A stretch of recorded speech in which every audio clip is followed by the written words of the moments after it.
I once got the giggles on the one show when I accidentally destroyed a priceless historical artefact. Please do. What was the priceless historical artefact?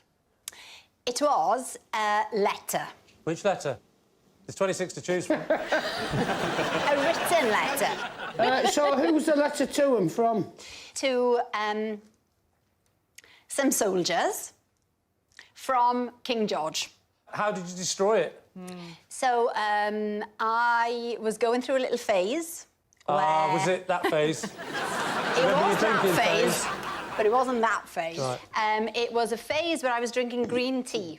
So I had a pint of green tea. A pint? A pint. Proper old-school Welsh. Doesn't matter what it is, it has to be in a pint.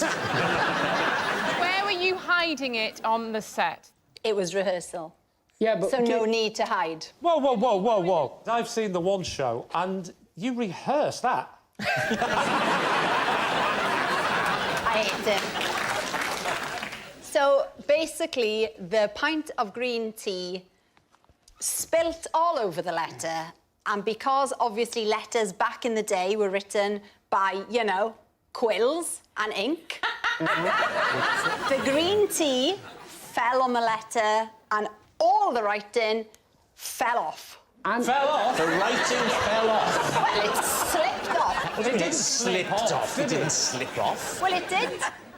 So what happened then? So the people from the museum who'd brought in the artefacts, the glove wearers, they start basically crying because They cried? Yeah, because it's a priceless letter. They were getting angry, and the more angry they got, the funnier I thought it was. You laughed. Well, I've got that thing, you know, when things happen, I mean, I find it really funny. You know, when you're not supposed to laugh? I think there's a name for it. It's called something. Yes, insensitivity. All right. What do we think? I think it's an out-and-out lie, and I don't think you'd laugh. And if letters fell off a page, I think you were just fantasising over Harry Potter. Anna, what about you? I'm going to say it's a lie. I think it's true, because I think she screams incompetence. I'll go with my team and say it's a lie. OK, so, Alex, they've said it's a lie. Was it the truth or was it a lie? It's, in fact, true. Yes, it's true. Alex did destroy a priceless historical artefact. I was once dragged into the headmaster's office after I was caught leaning out of a window and firing a cream egg into my friend's mouth with a catapult. Was this when you were a teacher or a pupil? I'm ashamed to say it was when I was a teacher. So, can you describe the setup? I was teaching in a drama studio on the ground floor, and I could see my friend who was teaching economics on the second floor at the end of the building. So it's across, is there like a courtyard in between? Yeah, playground. Playground, and... You went to different schools, didn't you? Did the moat not get in the way, or was it... Right, goody, the bell's gone, let's go to the courtyard. OK, let's... You're firing over the croquet lawn. I'd confiscated a catapult that morning from a child. OK. I was in my drama studio. There's an office. I closed the door and let the children do whatever they used to do in my lessons. And I hung out of the window. I saw my friend, Gavin. Yeah. And I went... It was the height of summer. Right.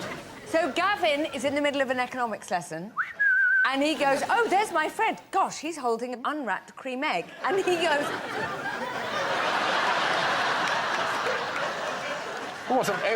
It wasn't quite that instinctive. I waved the catapult at him, and he was baffled at first. And then I could see him distracting his children by setting them some mundane task.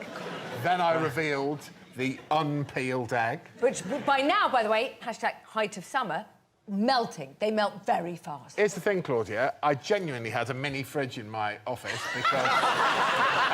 I did, because I regularly abused the drama budget. I'm sorry, but I was very bored. I bought a mini fridge. And just to add colour, I'll tell you this, I bought a top-of-the-range DVD player and I swapped it for one that my grandmother had given me. Took a really nice one home. Separate story. Can we say that we believe that story? That's the story. I've got a technical question about the window. Yeah. Good. Because in schools, windows only open to a very small certain point, so the kids can't jump Especially out. on the second floor. Wow, how rough was the old school that you Bad. taught? Really bad. You couldn't, only in case they jumped out. Yeah, just in case they jumped out and drowned in the moat. So basically, you've got that window will only open to a certain point. Yeah. The window did only open half, so Gav had to get on his knees and position his head. His head virtually filled the amount of window that was open. It was a slide-up window. Where was the headmaster at this point? Walking through playground/courtyard? He was in his office, I imagine, pretending to do work. Oh. And here is the thing that will convince you one way or the other straight away. Gavin... I would say it was 25 foot, and Gavin did catch it in his mouth.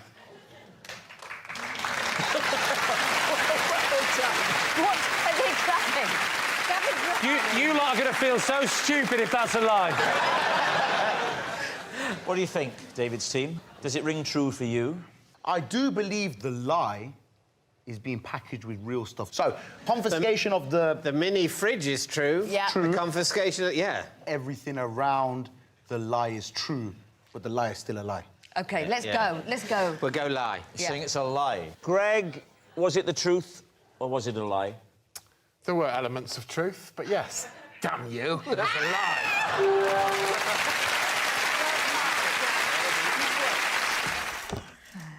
I once dumped a boyfriend because I didn't like the way he fell down the stairs. David's team. How often had you been pushing him down the stairs? I just hid his wheelchair.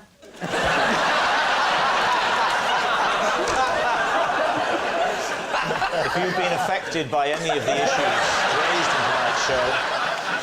How did he fall down the stairs? What was Very ungainly.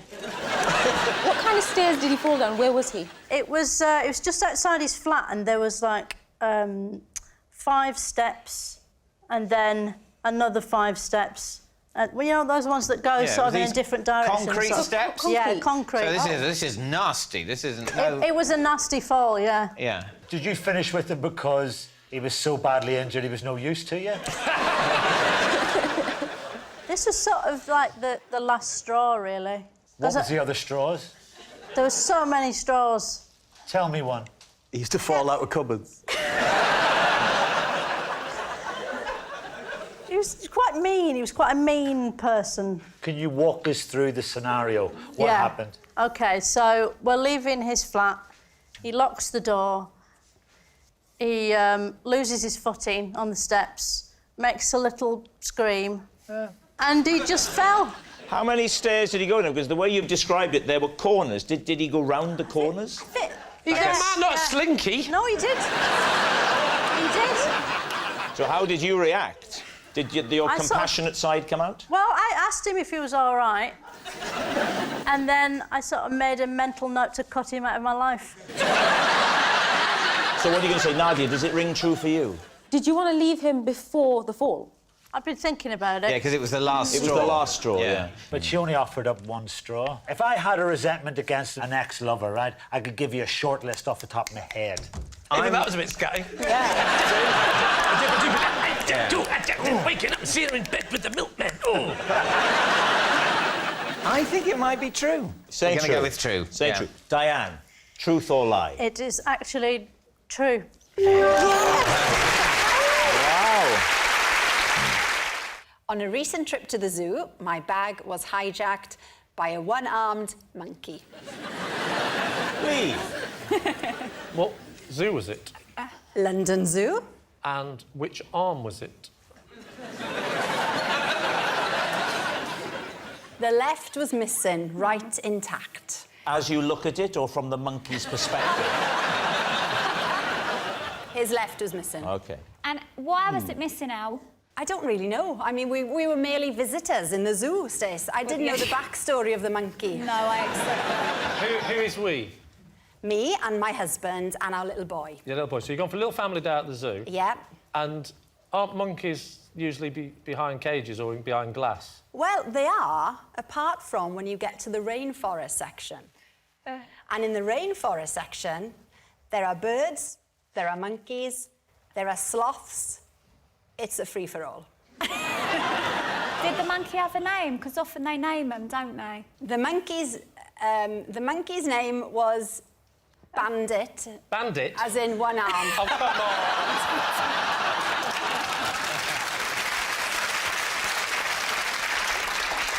on! What sort of monkey? It wasn't a chimp, was it? I'm not David Attenborough, I don't know. But Excuse me, a chimpanzee, even though it looks like a monkey, isn't a monkey. Well spotted. I deliberately said that.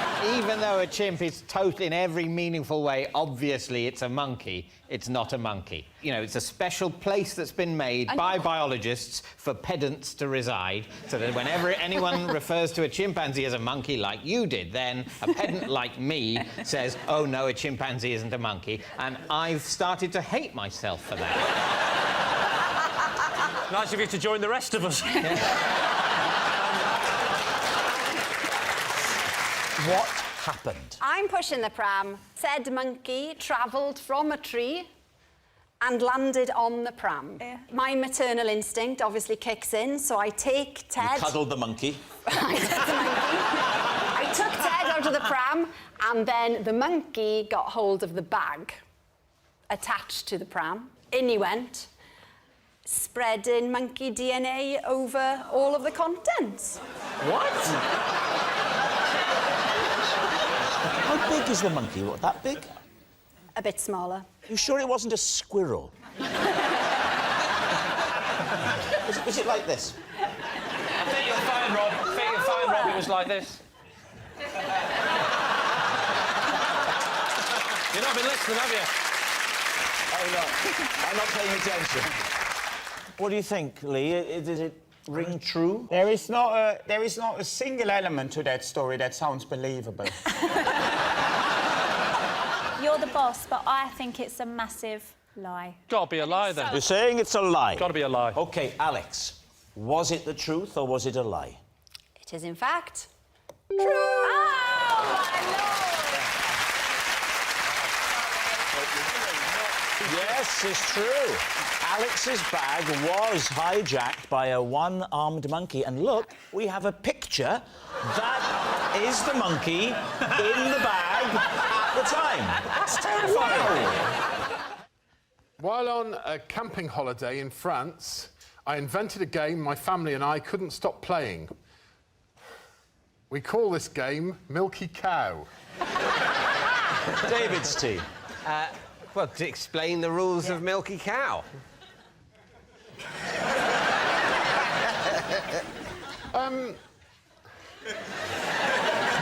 I feel I should probably start with the origin of Milky Cow. Would you? No need, just get straight to the detailed rundown of the rules, and then we can do the background later.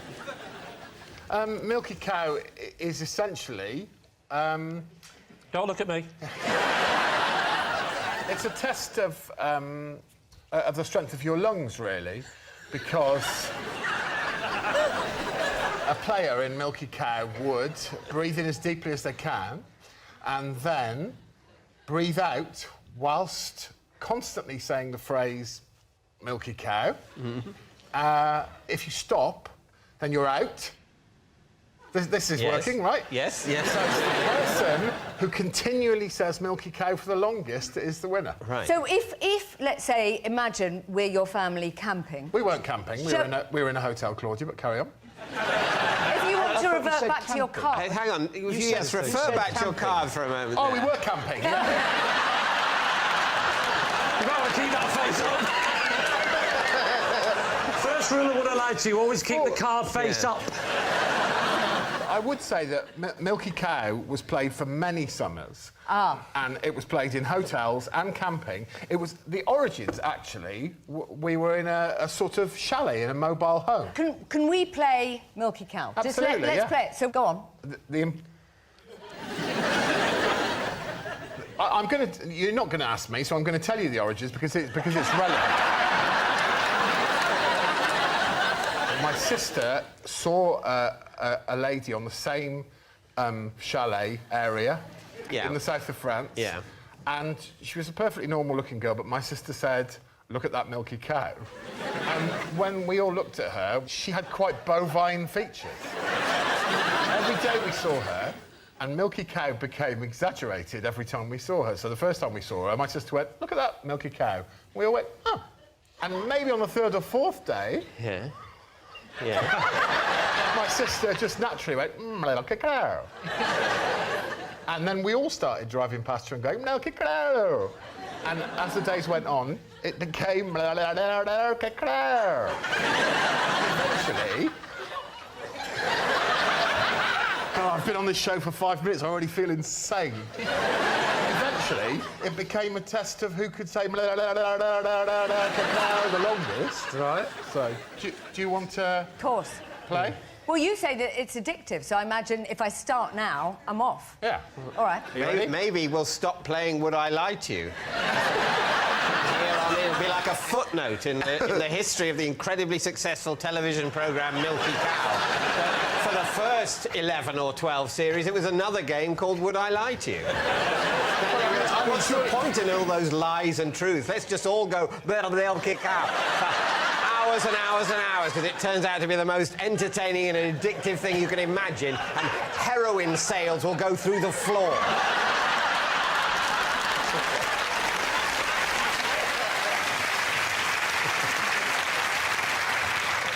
Greg, over to you. I feel a little on the ropes after that. Ready? OK. 3, 2, 1, breathe in. Milky.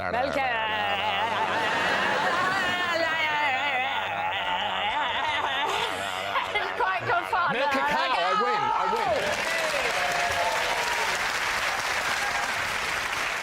win. We're agreed, then, that Milky Cow is a brilliant game. Awesome. The question is, was it invented several years ago in the south of France, or was it invented a few minutes ago here? You think it might be true? Well, I mean, it's false.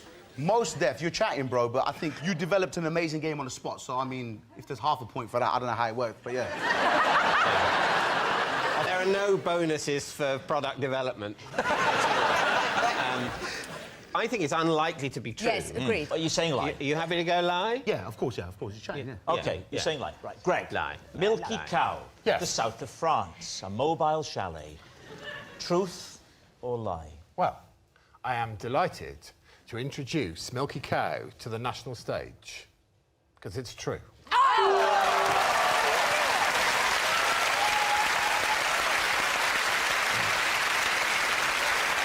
Yes.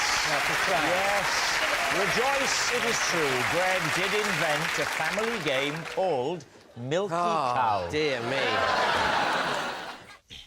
The first time I used eBay, I accidentally bought a canoe instead of a handbag. David's team.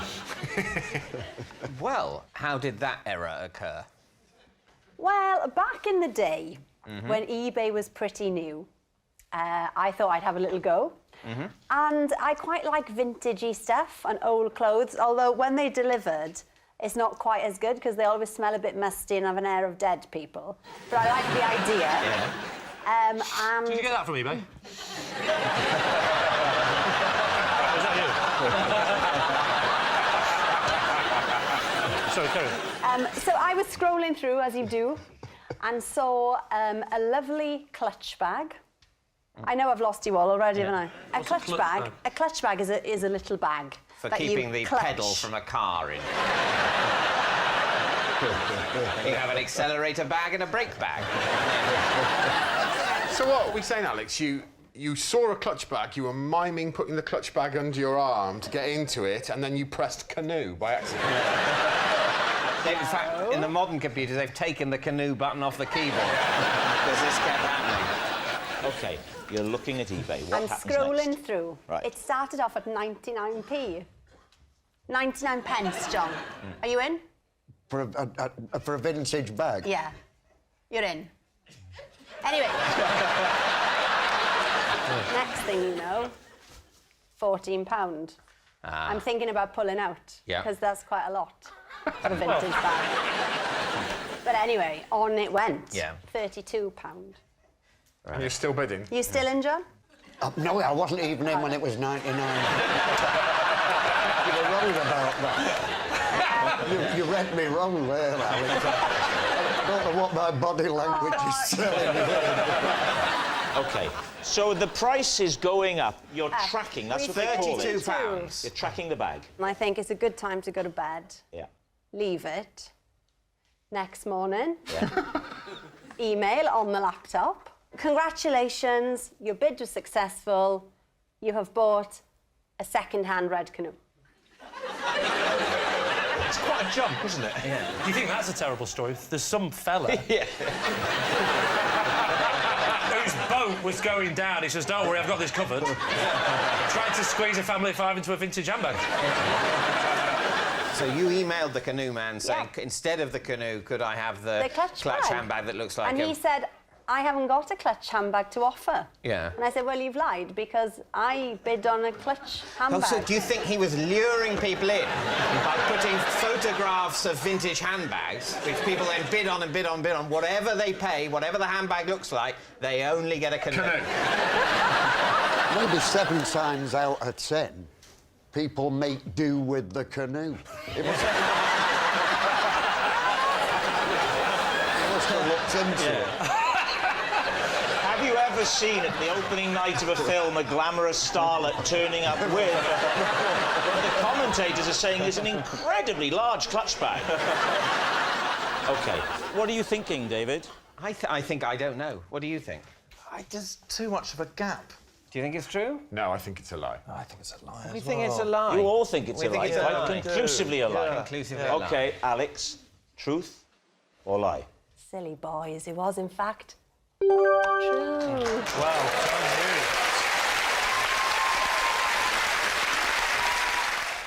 I once invented a language so I could speak to my sister in secret. I even gave this language its own name. What's the name of the language? It is not a word that you will have heard of, and the word is Cushin. Cushin. What? Yeah. So Cushin. like cushion, but Cushin. Yeah. And could you say something in Cushin? Yeshk. what? Could you say something? Is that what yes is in Cushin? I didn't claim that the language was sophisticated. I would say you're arbitrarily adding a sort of shk sound. So do a sentence. OK. Ashkamench... Ashk amshk. It's obviously been a long time since... I lashkliam in joishking the experience of would I lush to you? You sound like the chef on Sesame Street. If it's so simple, what did I say then? You said I am loving the experience of what I like. No, I didn't. I said I'm largely enjoying the experience of what I like to you. So it looks like it's not as simple as you live it.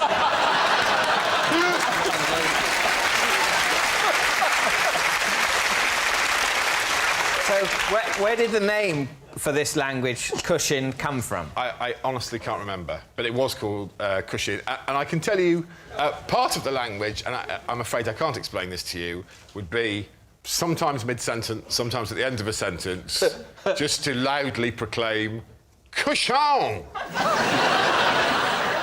Cushin is talking with random shks, if you can squeeze them in, and occasionally going Cushin in the middle or at the end of a sentence. You know, my parents... my parents didn't... they didn't work out Cushin, as simplistic as you clearly think it is. They didn't work it out, so... They didn't work it out. When you said, I squunched to go to the shops, they went, oh, what on earth is he saying? Oh, my God! Hang on, David. Cushin! So, David, he's been quite fulsome, a lot of detail, but is it the truth or is it a lie? What do you think? Well, I believed him up until the point where he went, Cushin. And then I... He's enjoying Cushin Yeah, far too he's much. enjoying it. Although he could be enjoying it with the fact that his Yeah, sister is yeah. watching their secret language being outed. Yeah. She won't dislike it. She'll be ashkelushklis delishtish. I don't. I don't. And that, my friends, so far is the biggest cushion of them all. It's not inconceivable, but it is unlikely. What do you think? Truth or lie? Lie. Lie, let's do it. Lie. You're saying it's a lie? OK. Greg, truth or lie? Aishk, washk, telishk, the trushk. Oh!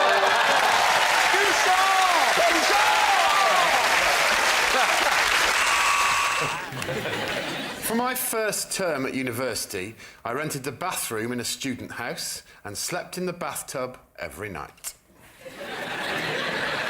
Lee, Greg. Yes. Before we even start this, can you stand up? There'll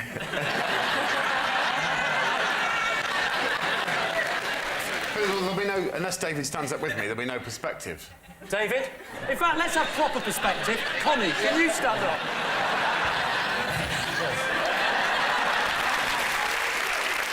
You know the question. Yeah. What's the answer?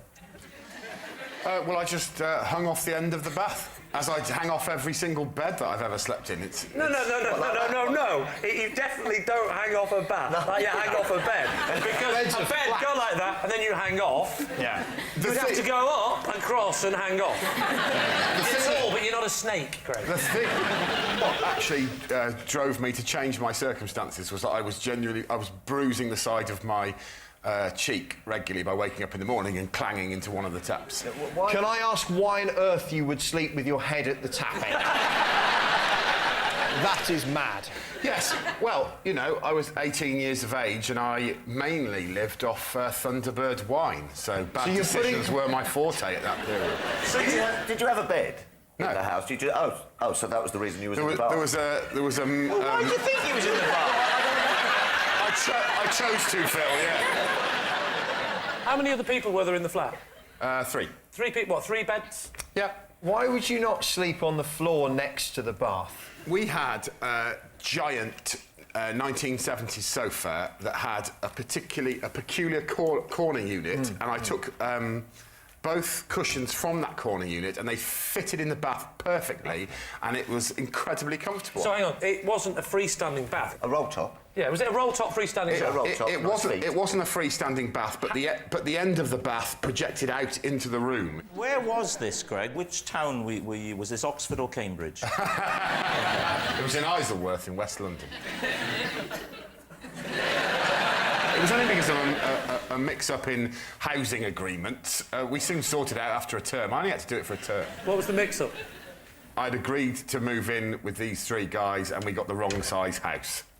Hang on, that's not a mix-up, that's just stupidity. There was 4 of you, and you got a 3-bedroom house. Been a bit of a mix-up. The boys blamed me, which is why I got the bath. Why did they blame you? Because I was the one who booked the house. How did you get into university?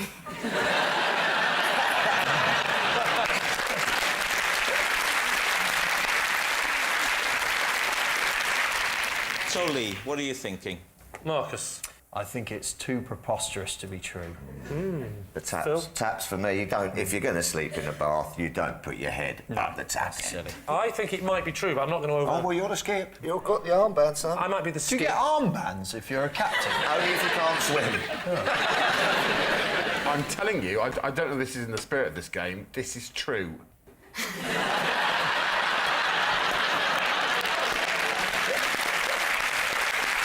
That was sufficiently moving. I'm going with it. I'm saying it's true now. What are you saying, Skippy? Should we say true? True. Not Skippy, Rob, not Skippy. That's no good, right? I'm not going to go and go and fetch help. I'm the skip, right? Someone's fallen into a mine shaft. We're going to go for true.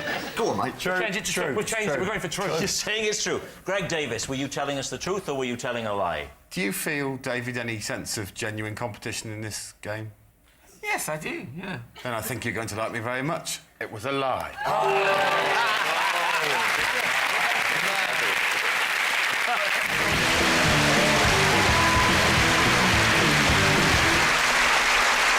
Right, we'll start with Diane. What is Michael to you?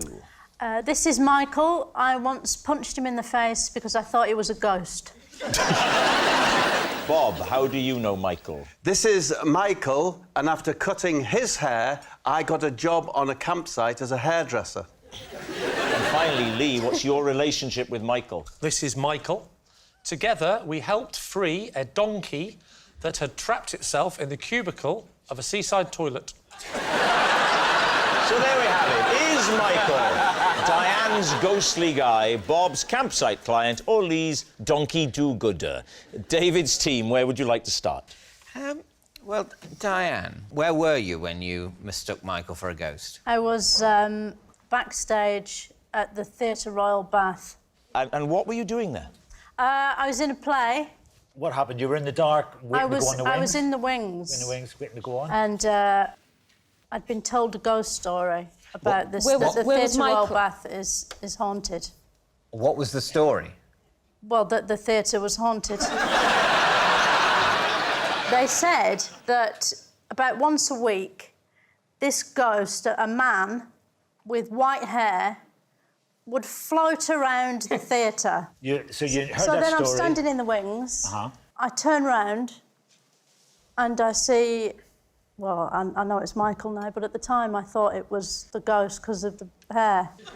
And I sort of inadvertently punched him. And what was he wearing? He was wearing quite dark clothes because he was, you know, working backstage. He looked like he was kneeling on some sort of prop. So he looked like he didn't have any legs. That's what made me think, oh, my God, it's the ghost. So he sort of sidled up and knelt on something. Yeah. I have to say, I have slightly less sympathy for Michael now. I realise that what he did is he sort of crept up behind you and knelt there.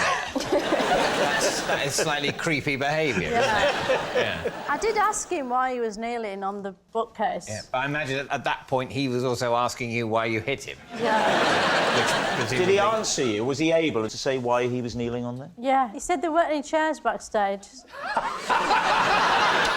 All right, who next? OK, Bob, you cut Michael's hair, and this was on a campsite. Yeah. How did you come to... Because you're not a hairdresser, are you? I'm a hairdresser, David. Had you previously worked as a hairdresser, had you? I'm from a family, I'm the youngest of 4 boys. And in my family tradition is that the eldest is a priest, then a lawyer, then a teacher, and then a hairdresser. So it fell to me to take up the scissors. I was given my first set of scissors when I was 13. I actually had a pair of scissors when I was younger than that. Were you the 4th child? Yeah, no, it wasn't. It was more for, you know, cutting out bits of coloured paper. Oh, no, these were Japanese steels. These were Yasakis. Right, OK. So you were given these hairdressing scissors at the age of 14? Yes. Had you undergone any further training or just were encouraged to experiment? Well, here's the rub. Because Michael, or Mickey, as you know, Mickey the drink, he's...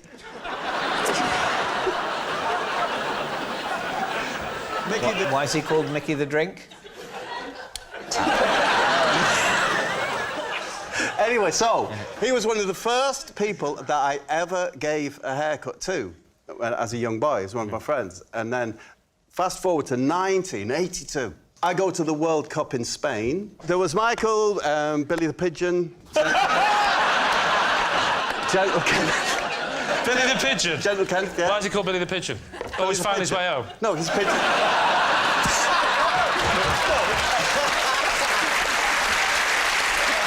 Because he had, like, a fat chest. We all went to Spain.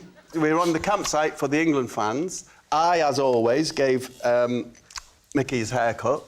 And the one-man army from Nottingham, the Nottingham Forest fan, caused all the trouble out there. He demanded that he had a haircut. What trouble did he cause out there? Well, for example, he rushed to the cafe that we're in and threw a coin like that. Could have damaged anyone. Luckily, it went straight in the slot machine and won the jackpot. I'm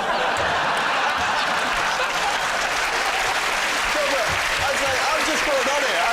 It was really rather simple story. So I cut Mickey's hair. I'd done since he was 13. So you'd cut his hair regularly. You first did when he was 13. When he was 13, one of the first people. You were his regular hairdresser. No, that would be a lie. But I would always cut Mickey's hair. Yeah. I was seen doing this, and before you knew it, over the course of the next 10 days, I probably did 50 to 60 haircuts. And were you paid for these haircuts? I probably was, but in kind. Right. Oh, Because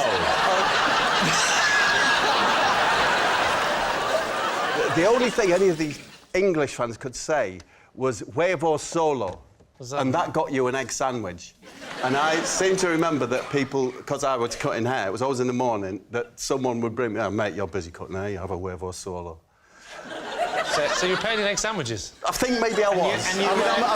And you did 50 haircuts over, what, how many days? I think that was probably 8 days. So you're having 50 egg sandwiches over 8 days?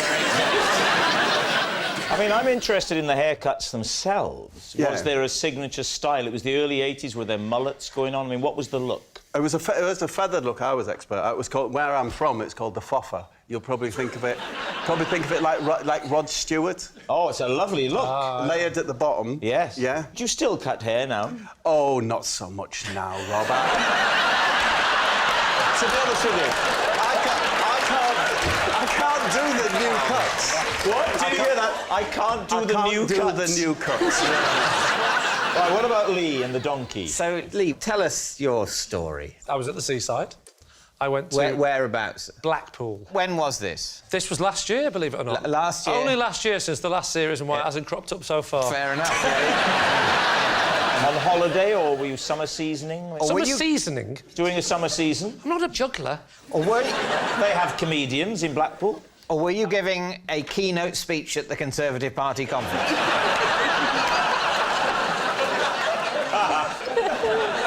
Or I was doing a summer season. No, I was on a little weekend break. I decided to take my family to Blackpool. What sort of loos are these? Public toilets on Blackpool seafront. So you go into the loo... I go into the loo to use the toilet. Where's the donkey? The donkey is in the cubicle. The door was shut, and I did that thing where I looked underneath, and I just saw...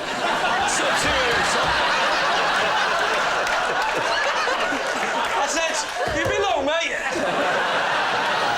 Which way was the donkey? Which way? Which way in was he? He was actually facing outwards, so the bottom was stuck in the cubicle and the head was sticking out the front. So he reversed in, did he? No, he didn't reverse in. The toilet reversed up to him. Yes, he reversed in. OK. It turns out someone had witnessed this happen. Yeah. He'd gone into the toilet. Who is this person who witnessed this happen? It was some guy was in there. Some other guy, not Michael. There's a guy... And he goes, I tell you what's happened here. Yeah. This donkey, and what did he say? I walked in and I went, blimey, there's a donkey stuck in the cubicle. And the man told us, this donkey has wandered in from the beach, you know, where they do the donkey rides, and then someone had used the hand dryer, and he's freaked, ran round, got disorientated, and then reversed into a cubicle. And at this point now, Michael was in there, because the other fellow went out. He said, I'm not dealing with it, I've got to go. I'm just the one that's here to explain the scenario. He said, the guy said, I'm not dealing with this one, I've just got a leopard out of the sink. You can do this one. So he goes out, and the donkey's back end was literally stuck inside the cubicle. How did you get the donkey out? I pulled the reins as hard as he had reins. That's why we knew he wasn't a wild donkey. There's a lot of wild donkeys as well. I'm pulling at his reins like that, and Michael sort of tried to lean over the back, and he had his beach towel with him, and gently gave him a little, I wouldn't say a whip, that would be hard, but enough to make him try and come forward. But it just didn't work. We could not get this donkey out. Right. Died. Oops, fell off. Join us next week on What I Like. Yeah. At least it was the right way in to use the loo. Yes, perhaps he was using the loo. That's why he wouldn't come out. He needed the loo. Yeah. I hadn't thought of that. I say donkey, I mean fat bloke. I remember I was a fat bloke and I wanted to use the toilet. And he had one of those funny little Blackpool masks on of a donkey. It's all coming back to me now. I got arrested. I did 3 months in Parkhurst. The story. He's in 3 months in Parkhurst. But since we last did the show. Michael is a prison officer. I think I'm David. So there we are. We need an answer. David's team. Is Michael Diane's ghostly guy, Bob's campsite client, or Lee's donkey do-gooder? Well, what do you think? See, when I heard Diane's story, I thought that was a lie. And then I heard Bob's story and Lee's story. And then suddenly Diane's story seems a little bit more real. I think it's Bob. I think giving your man a haircut is the truth. 50 haircuts in a week, paid in egg sandwiches. I don't know that you can do that hairstyle with one pair of scissors. I'm from a family of hairdressers, and I just don't think you can do Rod Stewart. Family of with one pair of hairdressers. scissors, Did you have more than one pair of scissors with you? No, my response to that, Nadia, is a family of not very good hairdressers. Two sets of scissors? He looks round about Bob's age. And Bob's haircut? Yeah. Can I just say, one final chance, he looks to me like a man who hangs round gentlemen's toilets.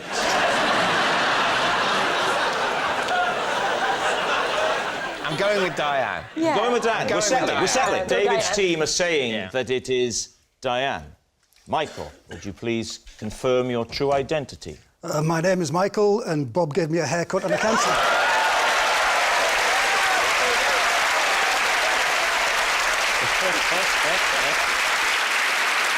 We can actually see photographic evidence of Bob cutting Michael's hair. There they are. Oh, my gosh. It really did happen. Thank you very much, Michael. I can tell if someone is a good dancer just by the way they smile. David's team. Alex, look at me. Turn your head a little bit. And now this way. Now do it whilst you're dancing.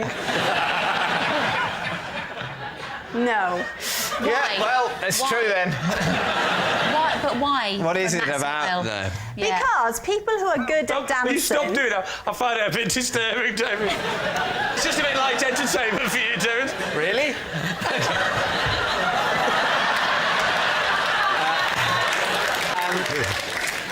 What is it? Yeah, what it's about? Yeah, what do you look for? Well, people who are good at dancing will look naturally smug. What are you saying? Now, you're putting on a smug face. No, he's not. And people who are good at dancing have shorter teeth than you.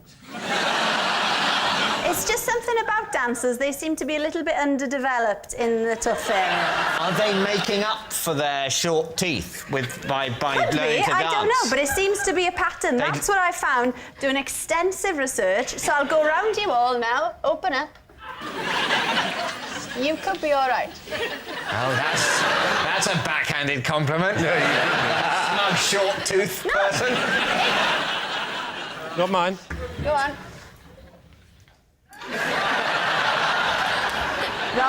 Rob? He's got quite long teeth. No. The thing is... Rob, look. you get up there and prove her wrong.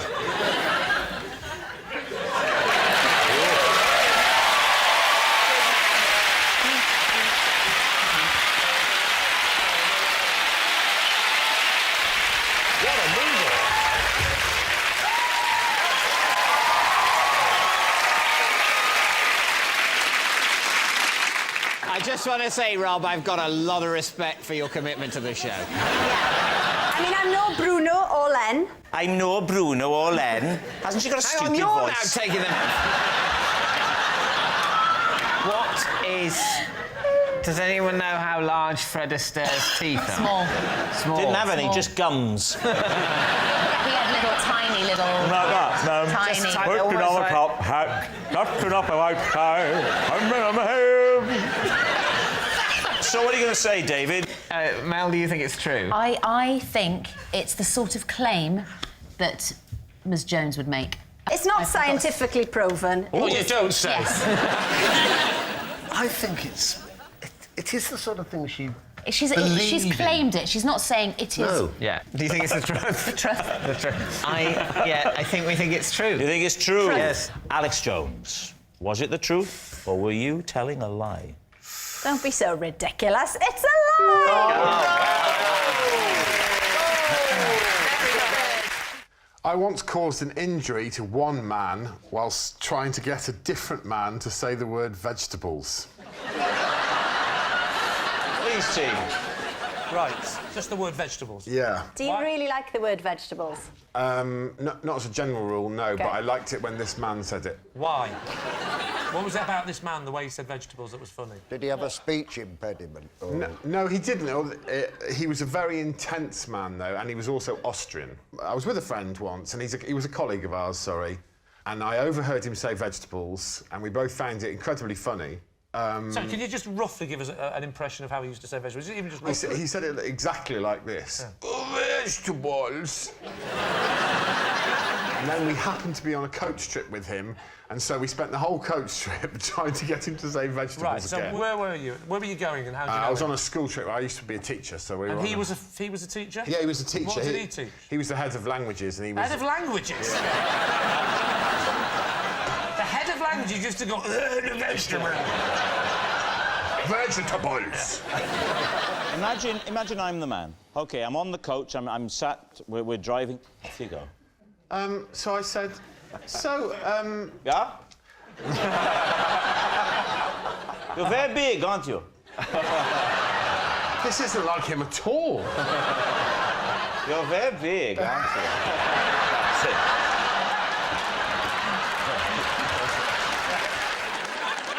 So I was saying things like, oh, I've been trying to keep fit lately, and I know that you're into keep fit.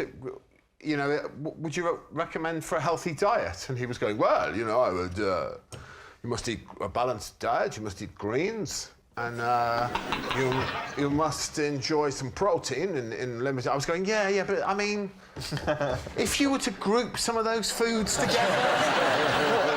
And he was going, well, I mean, yeah, you must have carbohydrates, of course, and you must have... And it was horrific. It went on for about an hour.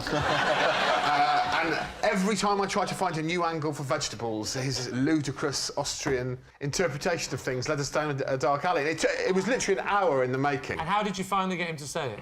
I honestly can't remember. It came out of nowhere, and he suddenly said it, and he said it with such passion. It was... He went, oh, well, of course you must have vegetables! I started biting my hand to stop myself from laughing. And my friend who was next to me, there's a jagged piece of metal at the front of the coach, and because it was so funny, just to remind you, vegetables, of course! And my friend saw the piece of metal and pushed his knee into it on purpose to stop himself from laughing. And blood started, like, spraying out of his... Started spraying out of his knee, yeah. Oh, this is getting elaborate, this story. And I'll tell you another detail. We went and did the trip, which was in Paris, and then after we came all the way back...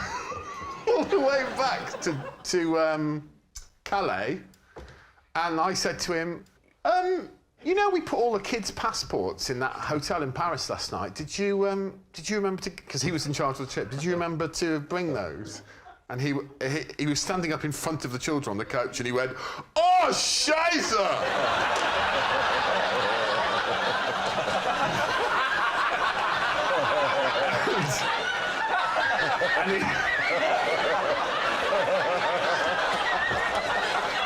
And we had to speak to the port authorities and get permission to take the kids on without passports, while he went back on his own.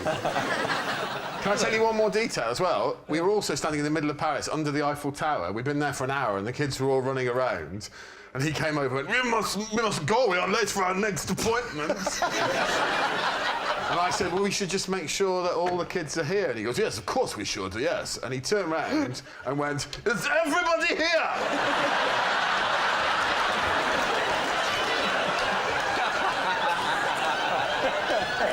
And all the kids went, yeah. And he went, well, then we will move on. Vegetables! What are you thinking, Lee? I think it's true. True from John. Yeah, definitely, yeah. I think lie. You are a fantastic actor, Mr. Greg Davis. Well, so what are you going to say? OK, what do we think, Alex? I think you'll find I'm BAFTA nominated. We're all BAFTA nominated.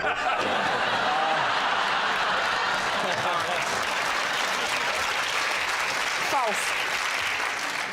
OK, we'll go lie. I'm going to say it's a lie. Greg. Truth or lie? It is the truth.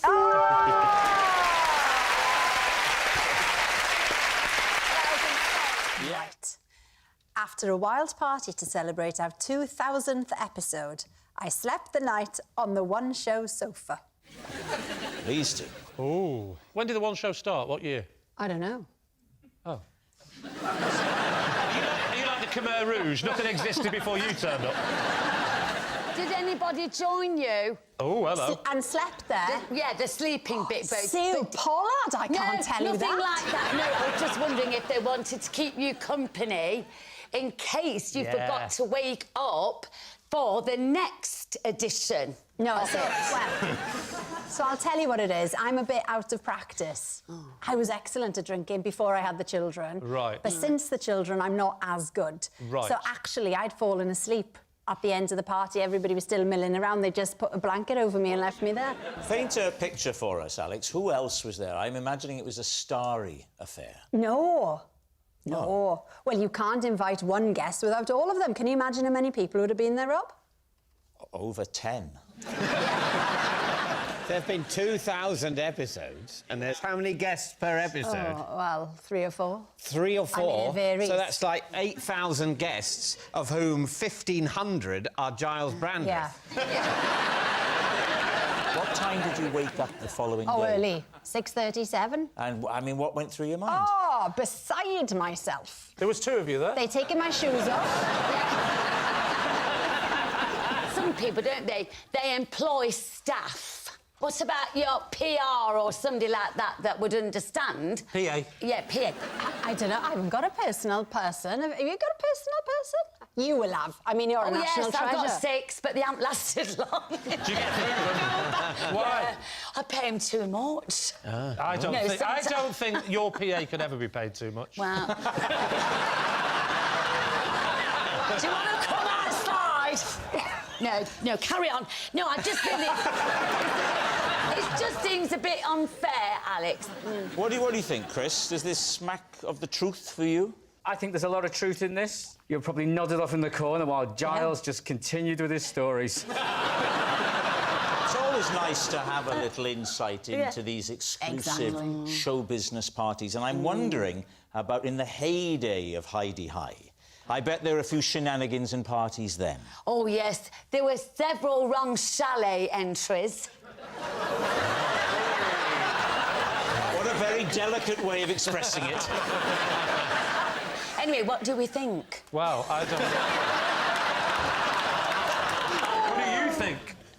Well, but I'm not being funny. This is really hard. Are you looking at my cherry? No, I'm just thinking you're doing it... Oh, it's a cherry story. I thought you were doing an impression of Isaac Newton. Oh, with the arrow. Who's got the arrow? Have you got it hidden away? No, that was William Tell. Truth or a lie? Yeah, go on then. I'll leave it to you. Go on then.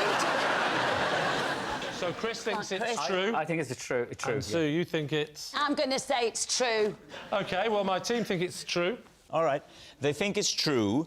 Alex falling asleep on the one-show sofa. True or a lie? Oh, Rob, I'm better than that. Come on. It's a lie! At school, I invented a game called Snorkel Parker Music Practice Room. There we are. Lee's team, what do you think? What was the game called again? It was called Snorkel Parker Music Practice Room. Right, and can you describe the game to us? Myself and several friends, we all had snorkel parkers. What is a snorkel parker for some of the younger viewers? It's a large hooded coat with a fur-lined Oh, collar. the one that comes out at the front. Yeah, and it's fur. and you can zip it up so that it comes right up, and so that only your eyes are visible. Can you describe the rules? Imagine we've never met, I've got my snorkel parker.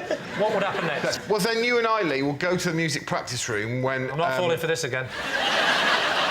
And you zip up your snorkel parker, And then when someone's practicing their violin with a violin teacher in the music practice room, you duck down below the window, and then you just come up with your snorkel parker on. So just imagine you're a historical reenactment society. You've got your members there. I suppose How would you? I'd have to fully demonstrate it by using my making an ad hoc Feel free to snorkel ask parker. Richard and David to help you out on this. Will you help me out with this? Well, I mean, you see, this is one of the moments where I don't like having to. All right. You want to do it? Yeah, all right.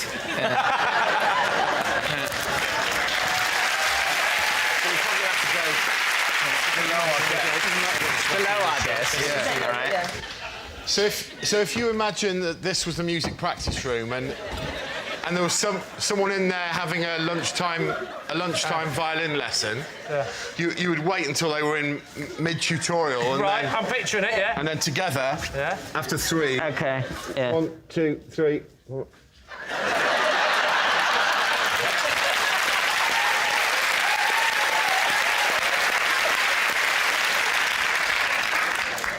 That's it, really. Was the secrets again the fact that they never knew who you were? Because you They wouldn't know you were because there's only your eyes showing. And he'd tell you to go away, so you would all duck down away, and then you'd leave it for a minute. And then come back and then up you'd just come back up again, What age were you?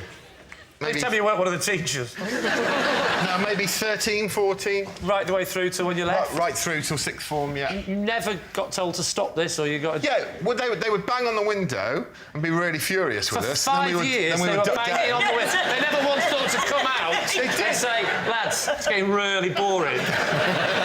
But you see... And we know you are, Greg, because you're 8'6". But just out of interest, by show of hands, who would like to play Snorkel Parker music practice room? I'm quite keen on the game. I've already played it. I didn't really enjoy it.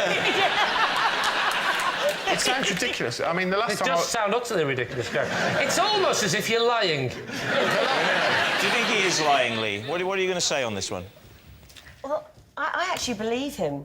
I could just see you doing that for kicks and giggles. Bob, which way are you leaning with this? Well, it's got the anticipation, it's got the jeopardy, it's got the lot. What a game! Greg, something tells me you're going to get a phone call from Waddington's. If this gets picked up, this is... Just because I've talked about it now, it's mine, right? It's only yours if you really played it. If it's a lie, then you haven't copyrighted Well, who's it? If it is a lie and I've just read it off this thing, whose idea is it? Well, the person who wrote the lie. I'd like to maintain the rights to Balaclava Sports Hall. if anyone's interested. Right, Lee, it's time to take a guess. What are you going to say? We're going for truth. You're saying it's true. OK. Greg, were you telling the truth? Or were you telling Well, right, because that would make me utterly pathetic, wouldn't it? Yes, I was telling the truth. Yes, it's true. Greg did invent a game called Snorkel Parker Music Practice Room. At school, Greg was very popular with the other pupils. Not surprising, really, considering they'd created him in a science lesson. You're next. Possession. Right, there's a box underneath your desk, Diane. Could you open the lid, read the card out first, and then take out the item? Every time I lose a tooth, I put it in a pot. This is that pot. Right, Lee's teeth. Now, I'm confused because my children are watching this. Why didn't the tooth fairy take them? Well, they did some. Because if you was to put that under your pillow, you'd get about 700 quid. Are there teeth in there now? Yes. OK. So why did you decide to start just collecting them? Something to do, isn't it? So can I come and get it? You can go and get it if you want to, yes. All right. You lost weight, you look great. As rehearsed, well done. Thank you. I'll take the lid. Yeah.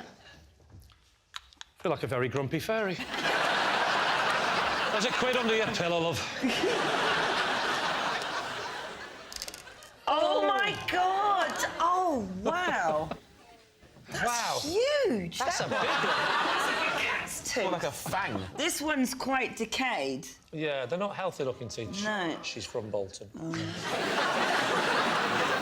Can you talk us through them, Diane? Do you remember which one comes from where?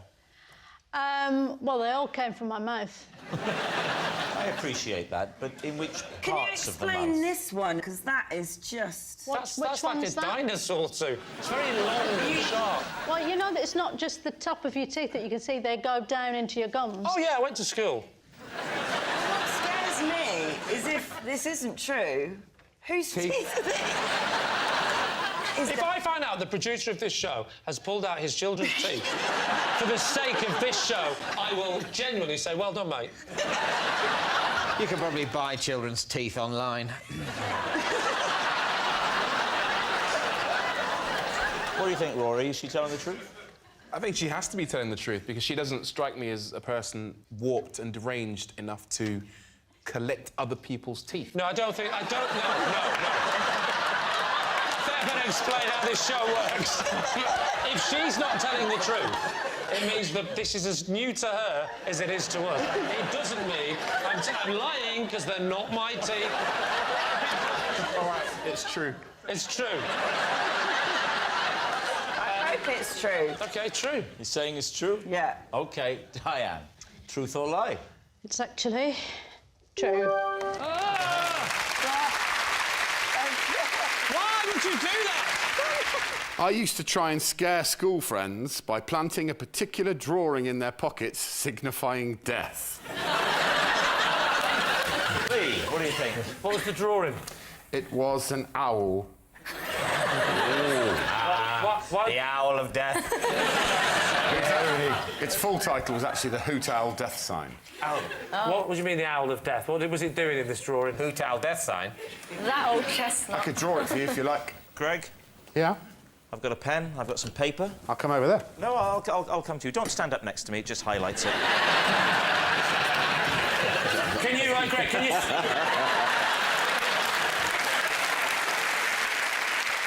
So please, draw the Owl of Death. So...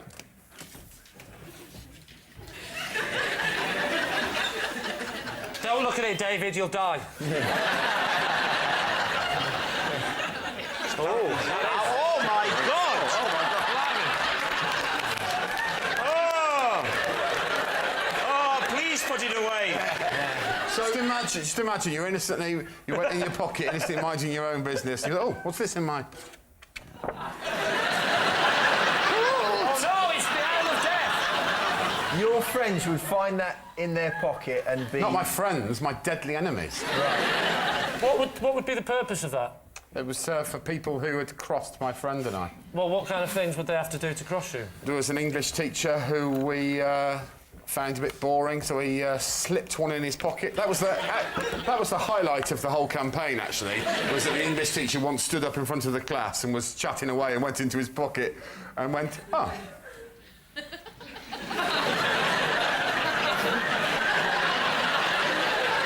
And he went, sorry, everyone.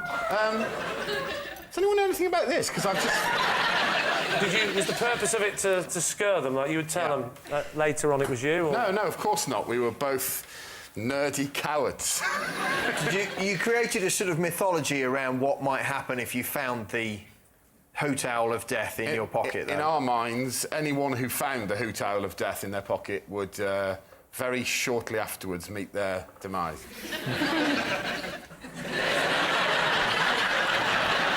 Time to take a guess. What are you going to say? What do we think, Phil? Do you think that is possible? I think it's possible, but I think it's a lie. I think it's a lie. OK, Mike. You say lie, you say lie. What about you, Lee? I say lie. Right, Greg. Yes. Truth or lie? Well, it would be pretty tragic if two boys had spent their youth doing that, wouldn't it? True. And it is indeed true. I once lost Julian Lloyd-Webber's cello because I was chatting up a parking attendant. Well, David and Dian. A lot of factors there. Why were you in possession of Julian Lloyd-Webber's cello? Because he had lent it to me. Why would he lend you his cello? Well, not exactly lend. I was kind of looking after it. Where were you, Alex? I was in Manchester. Right. Yeah. Was he playing? Was he doing a gig or something? He was doing, yeah, he was like with an orchestra, but he had his own solo part, so he played. I know an orchestra. They have an instrument each, don't they? Yeah, but David, he had a special part. Oh right, okay. Yeah. But for which he didn't need his cello. It was he asked you to hold the cello. This was before. And go and check on the parking scenario in the middle of the symphony. This was before the concert. Okay. So did you know him? I hadn't met him before. No. But what was the great attraction of the parking attendant? Very handsome, very fit. It was very hot. How could you day. tell in a big hat like that and his jacket up He there? didn't have a hat on. They were very modern parking attendants. Oh, he didn't have a hat on? I think we need to analyse this story chronologically. Right. Let's start again. Now, it is the day of the concert. Right. Yes. Dawn breaks. Right. Where are you and where is Julian Lloyd-Webber? Julian Lloyd-Webber and I are both in Manchester. When did you meet? In the car park. Sound like a true Welsh girl. No, the car park.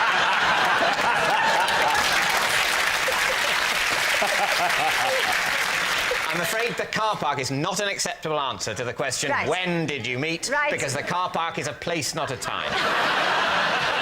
Let me set the scene. OK. So, I'm in the car park with the car park attendant. Of course you are. Yeah. The car park attendant is just there. He hasn't got a hat on. He's not that official. He's just generally hanging around the car park, all sexy. He's just hanging out. Yeah. What's he wearing at the time? Has he got anything on? Is he naked? He's got jeans on and a t-shirt. Jeans and a t-shirt? And an luminous This is just jacket. some guy. Some bloke. He's told you he's a on. car park attendant because he No. wants to sound important. Is that important? Yeah, it's the sexiest thing you can say. Everyone knows that. Julian Lloyd-Webber walks in with his cello. With his cello, which weighs about 4 ton. No, they're not that heavy. Well, Chris. no. They're not that heavy. And for someone like Julian, who's probably got a bit of sinew and bicep because of all his playing, it would be very light. Yeah. It's not That's going how to feel they heavy. pick cellists, isn't it? They pick Yes. the ones that can carry it. You can teach anyone to play it, but it's the carrying it that's the trick. Exactly. He pitches up. He's on his phone. Yeah. Oh, He's while on the phone carrying the carrying the cello. cello. Yeah. What a guy. Were you trying to get off with the car park man because you wanted to not pay for your own parking? It's difficult to know if you're a car park attendant whether any relationship you're in is genuine. Is it me or is it just for the free parking? Did he just hand the cello to you with a nod like that while he was on the understanding that you would know what he meant? No, he'd put it down on his side and then just went... What happens then? Yes, this is crucial. Then Julian comes off the phone, taps me on the shoulder. Where's my cello? I look round, cello gone. What? No! It was the car parking attendant. Who took the cello then? The cello Yeah? had made its way into the concert hall. Of course On its own? The very best cellos can do that, can't they? Well, somebody has taken the cello, gone into the concert hall with the cello. Julian and me flummoxed. Flummoxed? So this is not an attempt to steal the cello. This is a do-gooder seeing an unattended cello and thinking, well, I can't leave that lying around. Someone could steal it. I'd better steal it. It was a good citizen who thought, that's worth millions. It's on its own. I'll take it in. Why were you at this concert? What was your ostensible role? I was a runner researcher.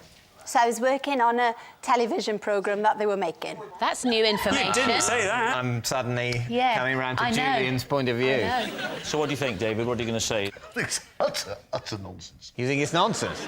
I'm going to say she's lying. You both I'm think gonna she's say lying? She's lying, yeah. He's lying. Well, I certainly... I think it's true. Do you? But not enough to overrule. I haven't... Oh, don't say that, because now you... Well, no, it's very rarely that I overrule. At the moment, I believe in democracy. Yeah. But if it turns out you guys are wrong, I may lose my belief in democracy, and this could become a police state. So your answer is? We're going to say it's a lie. Saying it's a lie. Right. Alex Actually, Jones. no, we're going to say it's true. Sorry, police state time, we're going to say it's true. Overruled. I like that. I like that. I find that arousing. Alex. Truth or lie? Rob, you should have to take the first answer on this programme. It's true. So please welcome this week's special guest, Sean.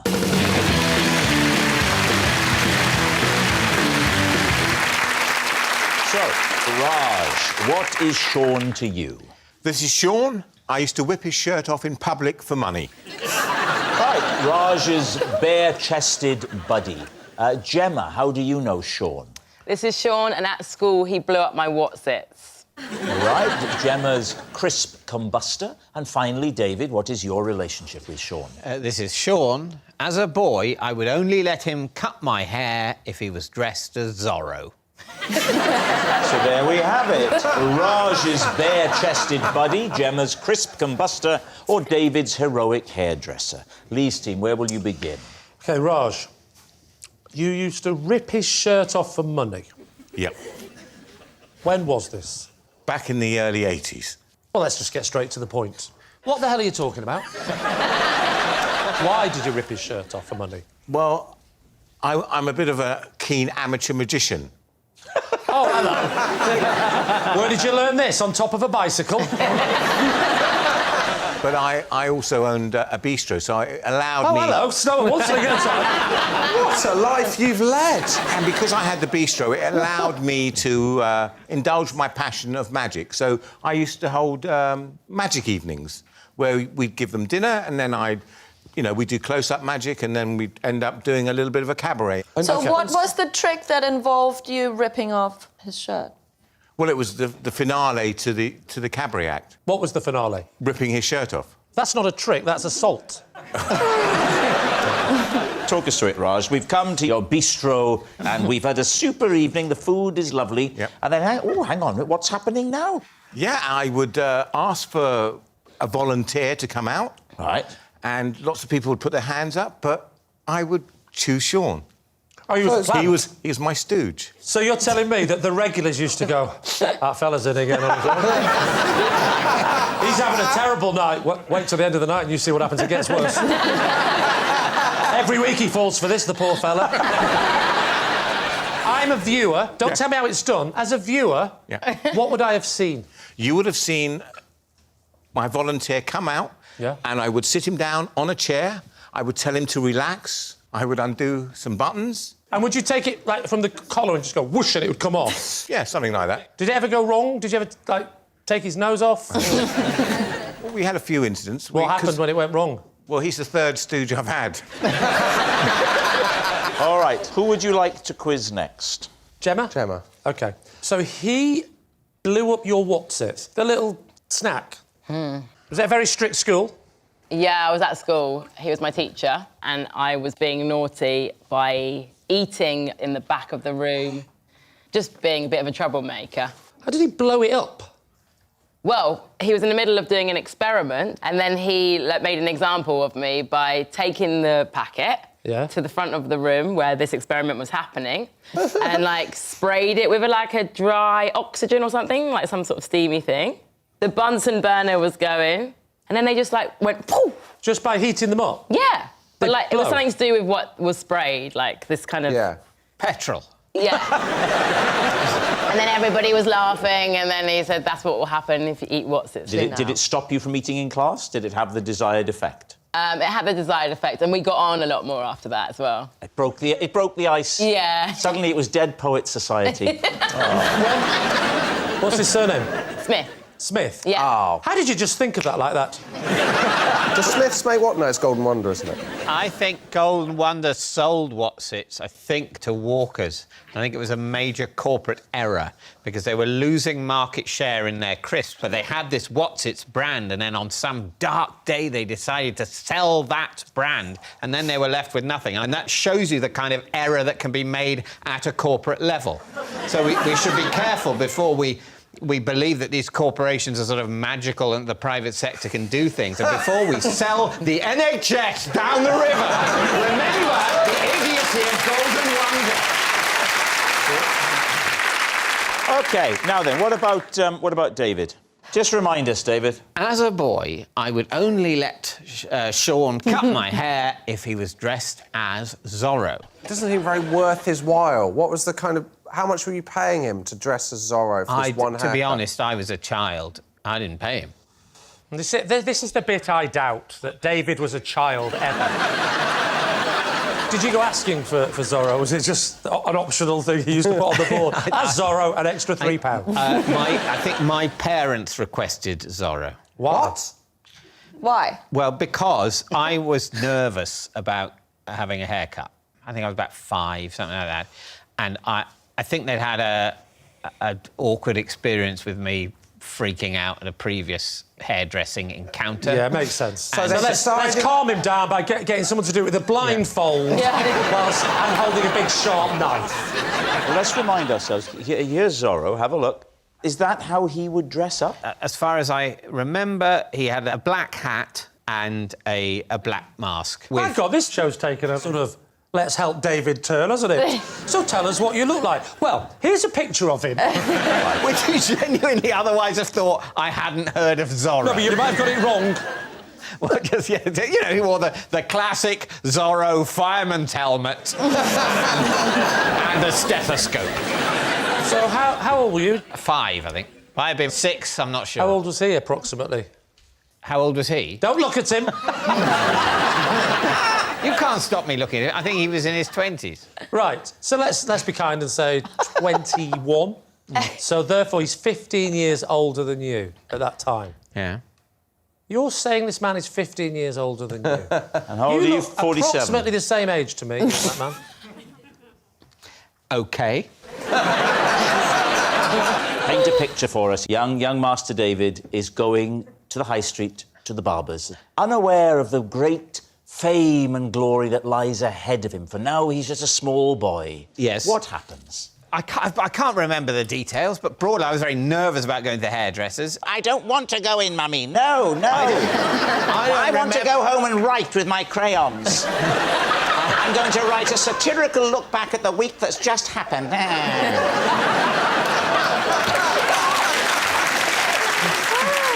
My friends in playgroup are telling me I'm quite the wit. I mean, I was probably unbearable, you're right. You know, I contemplate that every day. You say unbearable, I say adorable. Thank you. I don't remember the details. What's that? Sending you a heart. Oh, is that a heart? I thought that was saying, remember your kidneys.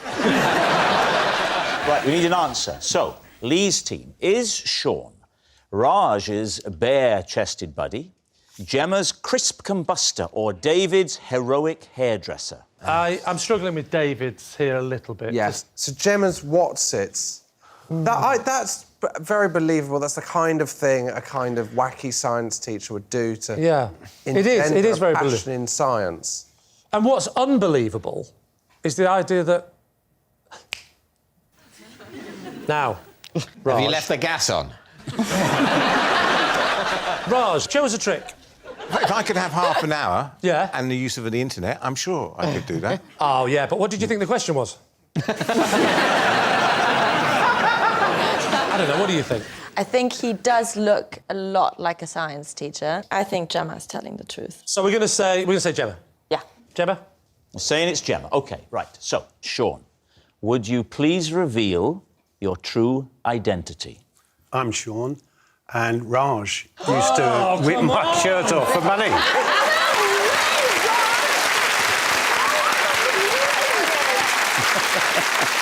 Yes, Sean is Raj's bare-chested buddy, and we can now see the trick. So, you're going to need to wear masks for this, please. Sean, if you... Zorro masks! You take a position there in the chair, and then over to you, Raj. Well, I would simply get Sean out as my stooge. We'd act as if we didn't know each other. I'd say, good evening, how are you? And I would undo his wrist button, and then I would undo this button. And then, as you can see, I'd undo this button. And then, all I'd say is, on the count of 3, we'd say some magic words. And tonight, they are, would I lie to you? So on the count of 3, 1, 2, 3. Would I lie to you? Oh, hang on. What's happened? I've nearly killed him.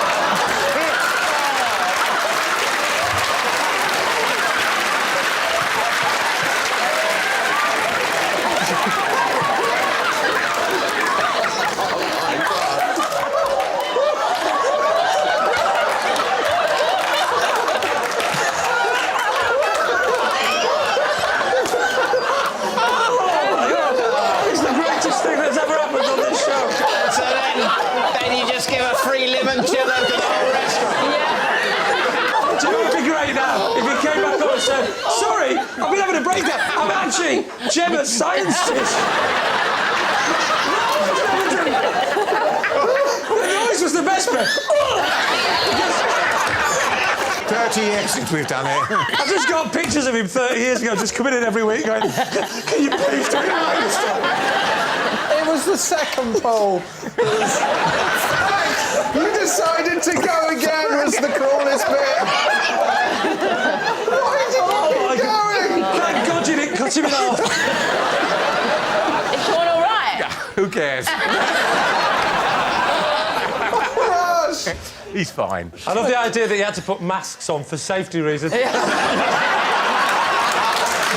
almost took his head off. So please welcome this week's special guest, Zaid.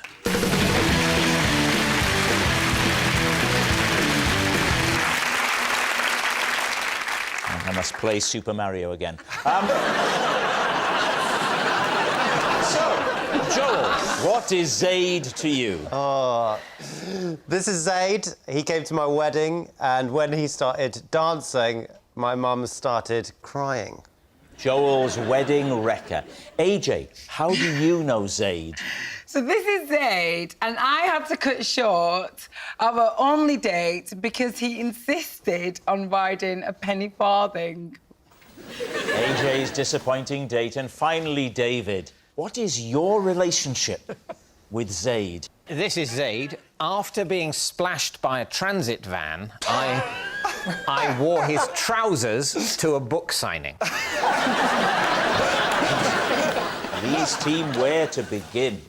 Joel, when was your wedding? It was in Mykonos. Did I say when or where? I said when. When was your wedding? Mykonos. When was it? Last September. Last September. What was it about his dance that made your mum cry? Well, I say dancing, it was moshing. Was he the only one moshing? He wasn't. Other people joined in with the moshing, and my mum thought they were fighting, and so I see. Yeah. What was the music that was playing? It was Papa Roach, Last Resort. We have a sound team on this show that are pretty adequate. I think, even as we've been speaking, they've probably been searching... What was it called? Papa Roach, Last Resort. Hit it. Oh, that actually worked. Oh, my God. OK, well, OK, stop that. Why on earth were you playing that at a wedding? In Mykonos? Yeah. Especially given it was the first dance. So, very romantic, is it? Yeah. This is my last resort.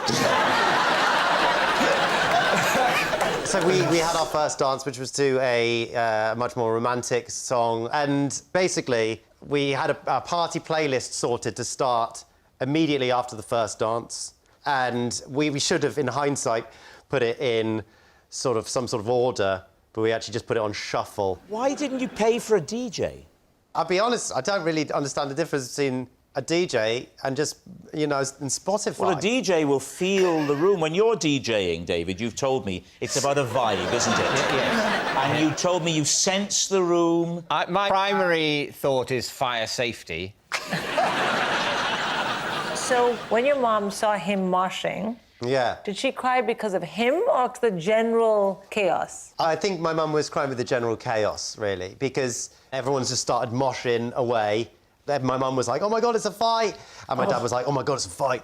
And... Have we found out yet how he knows Zaid? He goes to the gym that I used to go to. And that's why you invited him to your wedding? Yeah. Did you invite all your gym people to your wedding? Yeah, two gym people. There was only 29 people at the wedding, so I just And did... two of them were randos from the gym? Yeah, it's quite a bold move, isn't it, to go up to a strapping, muscly man and going, hiya, you ever been to Mykonos? No, who would you like to quiz next? AJ. Right. Now, remind us, AJ, of the connection. I had to cut short our date because he insisted on riding a penny farthing. Did you meet him or did he come pick you up for the date? No, we met. And he was there on this bike. You were like, hey, Zaid, how are you?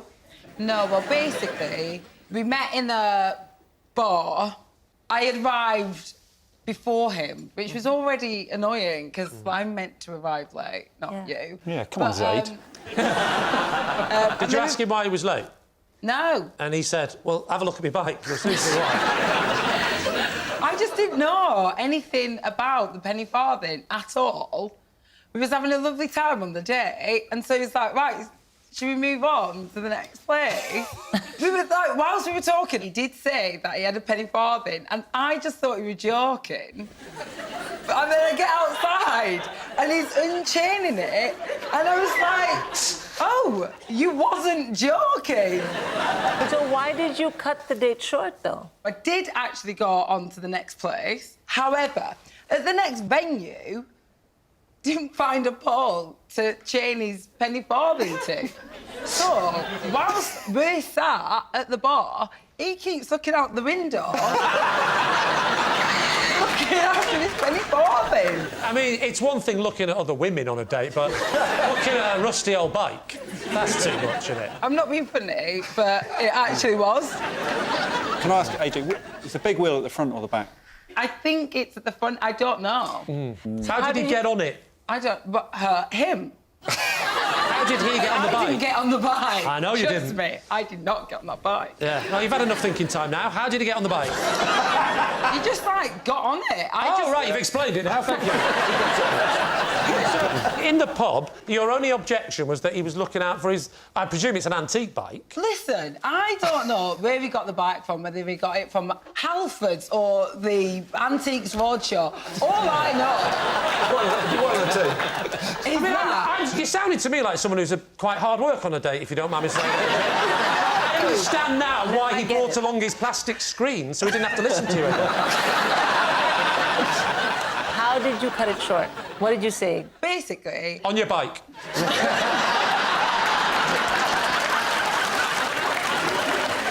All right. David, remind us of how it is that you know Zaid. He let me wear his trousers after I'd been splashed by a transit van and I had to go to a book signing. Where were you? On my way to Foyle's bookshop in London. And where was Zaid? He worked at the bookshop. Was Zaid a humble assistant? Was he head of Foyles? What was he? I'd be surprised if he was the chief executive of the company, but he worked in the bookshop. So you get into the shop. Now, are these sort of khaki slacks, in which case the stainage, if we can call it that, in your front trouser area is all the more alarming and does hint at perhaps problems of a urological type? He's asking, did it look like you'd wet yourself? It certainly might have done. Although, to be honest, my trousers were so wet, people would have admired me if they thought I could generate that amount of urine.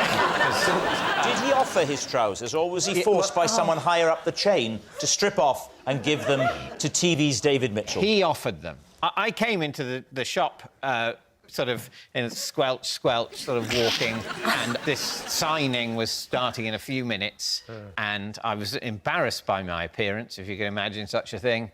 And were the three fans staring at you in the... Or were they looking the other way at this point? Were they... There was quite a considerable queue of, you know... For the toilet, so you couldn't use that.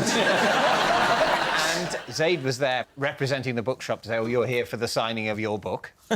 And it's a brilliant book, he said.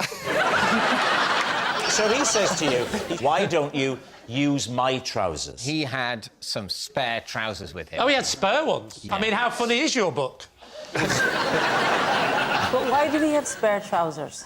Because he was going to the gym where, you know, you meet people at the gym, don't you? And he was... they were like jogging bottoms. So you did the book signing in jogging bottoms? I did Would it not been more appropriate for him to wear the jogging bottoms and you to wear his trousers? I felt that to suggest that would be a bit personal, and I didn't particularly... I thought, why not a pair of trousers that neither of us have worn that day? Yeah, but it's an odd look, isn't it? Because I can imagine you turning up for a book signing, you've got your little checkered shirt on, your dicky bow, your little fez, and then you've got your tracksuit bottoms, and it's all tucked in to the... like that. Hello, want me to sign that? Obviously, with a book signing, you're sitting at a table, your legs aren't that visible. Where in the shop did you go to change? Which section? Please don't say the children's section. In the back room, in the stock room area. Right, and then at the end of the... After you'd signed your 3 books, she said, thanks for coming, Mum, thanks for coming, Dad. And then... And did you then... He liked that one, and he's not allowed to laugh. Did you then give him his trousers back, or did he say, oh, just take them, you can have them? I gave him his trousers back. What month were you going to Foyles? It was November. Oh, yeah. Ooh, that does check out. Well done, David. It could have rained in November. Fortunately, I didn't pick one of those months where it never rains in Britain. OK, Lee's team. Is Zaid Joel's wedding wrecker, AJ's disappointing date, or David's legwear lender? They're all implausible, aren't they? Well, Joel's is implausible. You don't think Joel? The whole, I invited 2 random guys from my gym. These 2, I buy the dating thing big time. But I think that's a personal bias, yeah. I think I buy it big time Yeah, as well. I mean, if I was on a date and some guy was looking at his vehicle and not me, he's out. And then if the vehicle was a penny farthing, I'd be like, God, what a lunatic I picked up on the internet. They just seem different types. I mean, it just doesn't ring true. You don't know my type. I do. I've tried ringing you many times and you never pick up. So, Alex, if you had to plump for one of these... Which I do. Who would it be? It would be AJ. Because I don't think people do get splashed by transit vans and puddles in real life. You think it's AJ? You think it's AJ? It's AJ. OK, Zaid, would you please reveal your true identity? I'm Zaid, and my dancing made Joel's mum cry.